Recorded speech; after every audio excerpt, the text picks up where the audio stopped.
Hello everyone, আমরা গেছিলাম সৃষ্টিশ্রী মেলা। আর ওখানে কিন্তু যারা যারা স্টল দিচ্ছে তাদেরকে কিন্তু 4 বেলার দারুণ খাওয়া দাওয়া করানো হয় ওখান থেকে।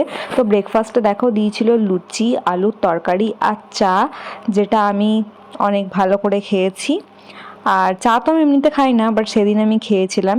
আর দুপুরের মেনুতে ছিল হচ্ছে ভাত আর ডাল আর ঝুরি করে আলু ভাজা।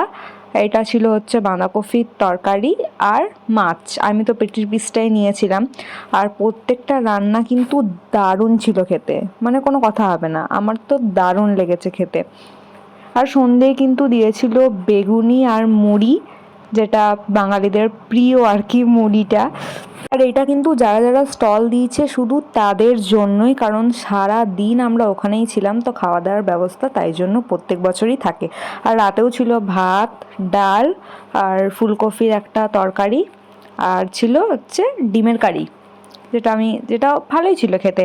কোনো খাবারটাই খারাপ ছিল না। তো তোমাদের আজ এই পুরো দিনের মেনুটা কেমন লাগলো অবশ্যই কমেন্ট করে জানাও। তো টাটা।